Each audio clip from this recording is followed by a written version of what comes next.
Bisa dibalik juga, misalnya orang bilang Israel nggak bisa dikalahkan, sebetulnya hingga sekarang pun Palestina nggak bisa dikalahkan. Hebatnya apa Israel? Nyatanya nggak bisa menghilangkan Palestina, paling di Google dihapus itu saja. Selanjutnya barangkali kita akan mendengarkan begitu paparan dari, kita langsungkan saja dari Dr. Kiai Haji Abdul Ghafur Maimun 20 menit dan Kiai Haji Bahauddin Nur Salim selama 20 menit begitu. Kedua tokoh ini menarik sekali. Gus Ghafur adalah pegiat media sosial, aktif di media sosial, sedangkan Gus Baha tidak. Jadi kita tidak mendengar apa Facebooknya Gus Baha, kita tidak pernah mendengar. Apa Twitternya Gus Baha itu kita tidak bisa mendengar. Jadi padahal masa ini menunggu, Gus. Jadi barangkali dari seminar ini kita merekomendasikan Gus Baha ini bisa aktif dalam media sosial begitu. Kita menggunakan media sosial karena ilmu Gus Baha ini banyak ditunggu masyarakat. Jadi banyak yang meng-share. Tetapi video-videonya sudah banyak sekali bertebaran di media sosial di YouTube ini. Jadi barangkali kedua tokoh ini sangat menarik sekali. Meskipun Gus Baha tidak menggunakan media sosial, tetapi sebagai pengamat media sosial barangkali. Atau mungkin kita bisa mendengarkan alasan beliau kenapa tidak menggunakan media sosial. Untuk itu kita langsung serahkan saja pada Dr. Kiai Haji Abdul Ghafur Maimun 20 menit, kemudian langsung Gus Baha 20 menit, monggo.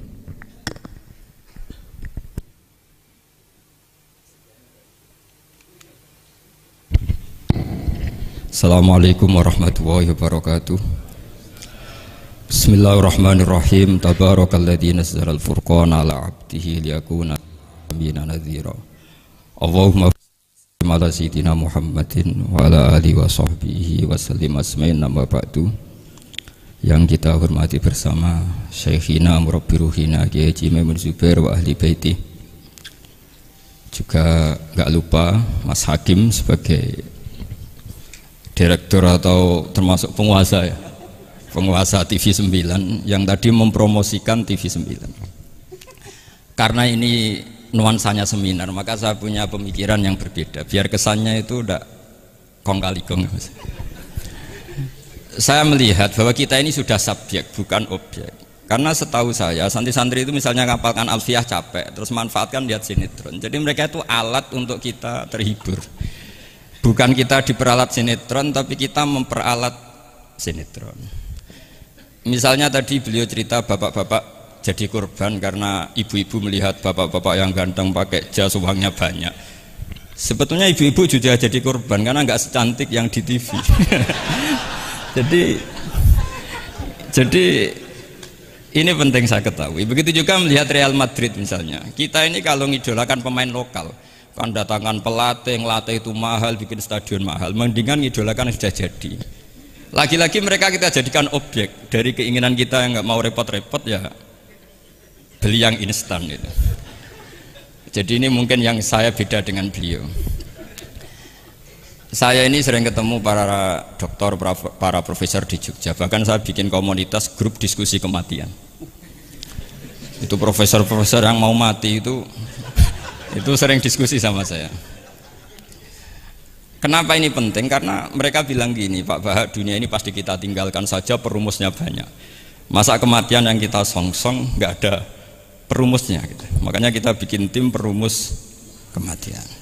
Terus saya bilang, ini bedanya profesor sama intelektual. Kalau intelektual itu diskusikan yang profan, dunia itu profan, nanti habis. Kalau kematian itu abadi. Maka untuk orang jadi profesor, sarannya harus tahu tentang kematian. Dari provokasi ini banyak teman-teman diskusi kematian ini. Ini penting saya utarakan karena dunia apapun hebatnya, seperti yang dipandang Mas Hakim, bisa dibalik juga. Misalnya orang bilang Israel nggak bisa dikalahkan, sebetulnya hingga sekarang pun Palestina nggak bisa dikalahkan. Hebatnya apa Israel? Nyatanya nggak bisa menghilangkan Palestina, paling di Google dihapus itu saja. Sama, apa sih hebatnya punya TV banyak, pemirsanya banyak? Sebetulnya TV itu menggantung banyak pemirsa, dan itu kita. Sebetulnya mereka yang bergantung kita, apa kita yang bergantung mereka? Zaman ibu-ibu belum ada sinetron, mereka terhibur, ngerasani tonggo, petanan, macam-macam. Artinya punya cara untuk hiburan. Lalu TV-TV ini menjadikan mereka objek untuk jadi kaya. Ini gimana supaya kita jadi kaya, mereka jadi pemirsa, jadi apa macam-macam. Jadilah kita objek. Tapi karena kita orang pinter, ibu-ibu pinter, sebenarnya TV mereka subjek juga ibu-ibu. Delok bojone ra ganteng ya delok yang di TV kan gitu. Jadi ini pembanding saja karena ini acaranya seminar, nanti eksekutornya yang penasehnya Gus Yofur, muharirnya ini nanti itu. Jadi menurut saya ini saya seperti pesan Gus Iid, kita sirsan saja, serius tapi santai.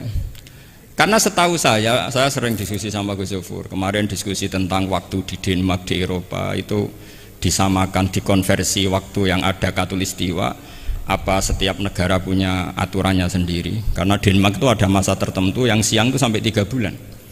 Sampai sekarang saya sering diskusi sama beliau tentang itu, terus tentang Mina Jadid, tentang macam-macam lah. Setahu saya begini ya, pernah ada guyonan di beberapa ulama, pernah dipertanyakan, cengkeh itu kan wangi, sehingga kalau kue tar itu dikasih cengkeh. Oke, kita sepakat dalam konteks bikin kue tar itu cengkeh dikategorikan pewangi. Lalu kategorinya adalah pewangi. Pertanyaannya berarti kalau orang haji, ihram, merokok itu wajib bayar dam karena pakai pewangi. Itu hampir putus. Karena dikonsensus oleh ahli-ahli pakar kue itu termasuk kategori pewangi. Tapi ketika ada pembanding ini Mas Agi, ini pentingnya pembanding. Lalu berarti orang Jumatan disunatkan rokok, kan harus pakai kesunatannya kan pakai pewangi gitu. Nyatanya tuntas juga.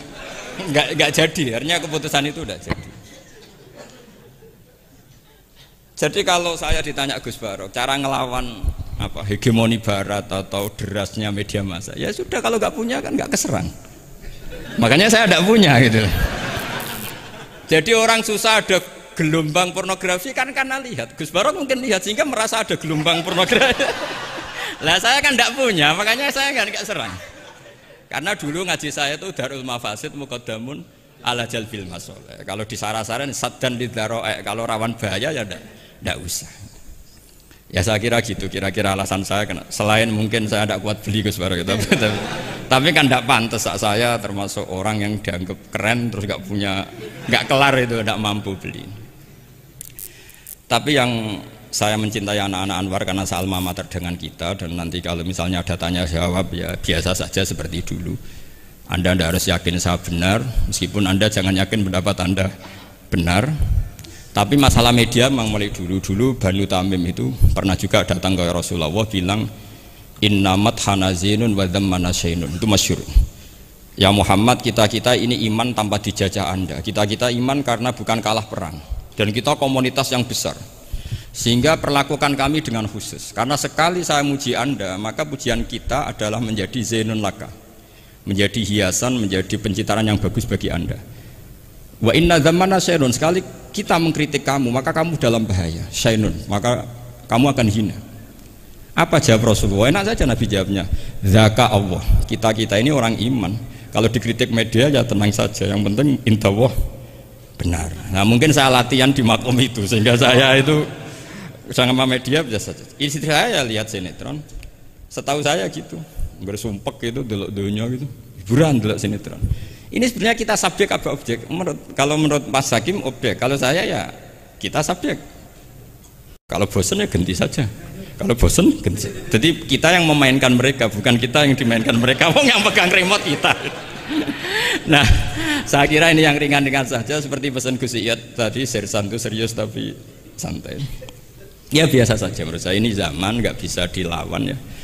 Saya juga beberapa kali ketemu menteri, ketemu pejabat ya, kita sering diskusi. Kadang-kadang mereka bilang, Gus, mbok ya usul tentang sebetulnya tata negara itu kayak apa.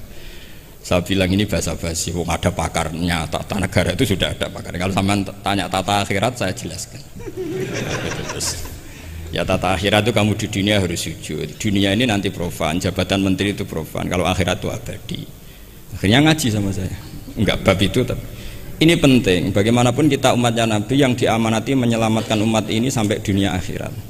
Kalau yang di dunia sudah ada spesialis ya kita terima. Bagaimanapun orang Islam itu kalau bisa ya di dunia hasanah. Tapi yang sudah agak-agak berKTP akhirat kayak saya jangan dipaksa.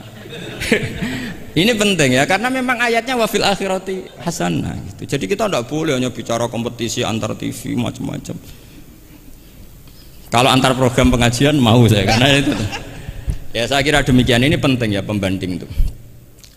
Karena saya punya cerita ya, betapa Rasulullah SAW ini sangat-sangat akademik ya.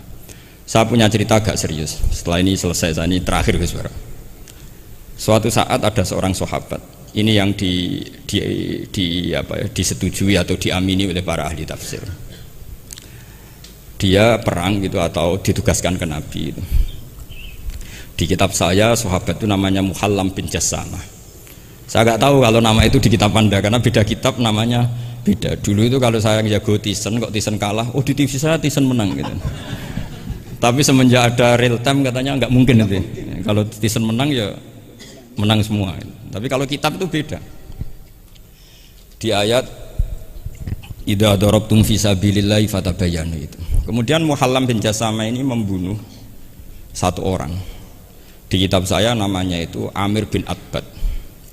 Setelah dibunuh, padahal orang ini setelah terdesak melafadzkan la ilaha illallah Muhammadur Rasulullah. Dalihnya ini kan tentang informasi juga ya, ini kaitannya masih informasi, saya bukan menyempal dari tema. Ditanya sama Rasulullah, kenapa kamu tetap bunuh padahal dia sudah melafadzkan la ilaha illallah? Kata dia, innama qalaha muta'awwidzan, dia melafadzkan itu karena muta'awwidzan saja, ingin berlindung dari serangan kita. Kata Nabi masih ya Nabi itu kan nggak mudah terpancing emosi. Hal la syaqaqta an batnik, mbok kamu bedal ya, atau kamu bedah lah hatinya isinya kayak apa. Si Mulaham tadi masih balik loh, ya Rasulullah, lau syaqaqtu batnahu akuntu a'lamu ma fi qalbi. Kalau saya bedah apa saya terus tahu apa isi hatinya? Kata Nabi, ya kamu tetap nggak tahu meskipun kamu bedah hatinya, kamu tetap nggak tahu. Kenapa engkau nyuruh bedah ya Rasulullah? Wong akhirnya saya tetap nggak tahu. Unik jawabannya Nabi itu. Makanya kamu itu sembrono sekali, ngawur sekali kamu. Fala anta ta'lamu ma fi qalbi wala anta taqbalu ma takallama bi. Kamu itu orang aneh. Tahu hatinya ndak akan tahu, tapi menerima omongan yang zahir juga nggak mau. Terus mau kamu apa? Kemudian orang ini itu dianggap punya kesalahan besar. Satu, bantah Nabi dan membunuh orang sing talafadhu bi kalimati la ilaha illallah. Akhirnya ketika dimakamkan itu lafadhatul ardu, dimuntahkan oleh bumi sampai 3 kali. Terus Rasulullah ngendikan innal ardo taqbalu man huwa syarrun minhu walakinnallaha wa'adzakum alla ta'udu. Sebetulnya bumi itu sering menampung orang yang lebih jelek ketimbang dia. Kita tahu dulu bumi yang nangkung Namrud macam-macam lah, Abu Jahal, Abu Lahab. Tapi kenapa ini jadi begini, nggak diterima bumi? Karena Allah wa'adzakum alla ta'udu. Allah memberi nasihat supaya kamu tidak mengulang.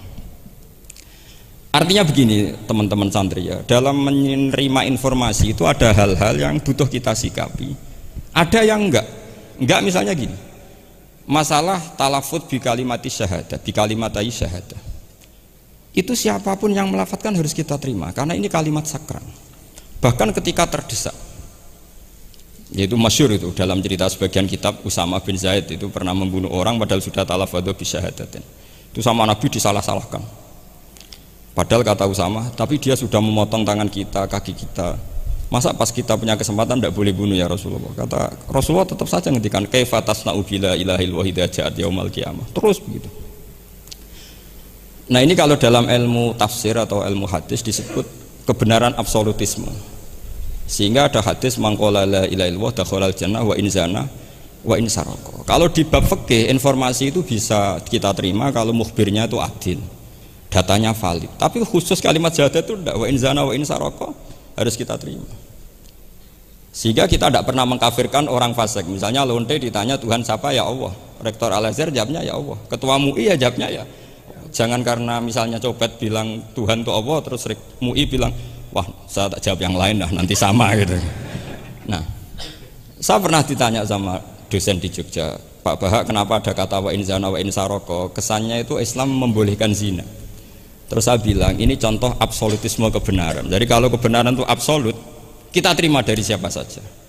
Tukang becak ngomong dapat 2 tambah 2 ya 4. Lonte bilang 4, pakar matematika 4, rektor UGM nanti ya bilang 4. Sama. La ilaha illallah itu kalimat yang absolut. Sehingga di TV misalnya, apapun TV Yahudi atau TV Nasrani, kalau programnya itu benar menerangkan kebenaran, meskipun mereka niatnya bisnis, tapi kalau kalimat itu kalimat yang benar, ya mau tidak mau kita terima. Terus kedua, ada informasi yang kita sikapi dalam suasana genting. Kayak zaman perang Uhud, ada isu bahwa Rasulullah itu kutilah, dibunuh.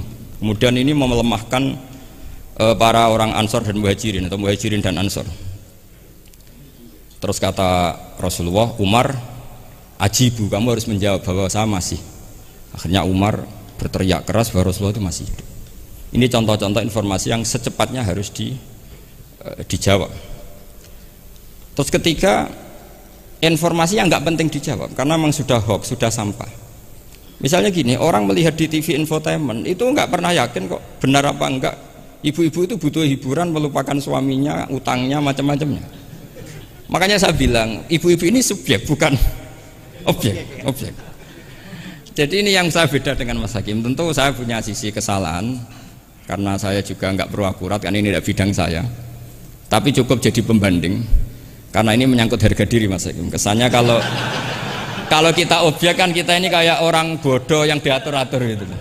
Tapi kalau subjek kan keren gitu, karena ya saya kira demikian. Assalamualaikum warahmatullahi wabarakatuh.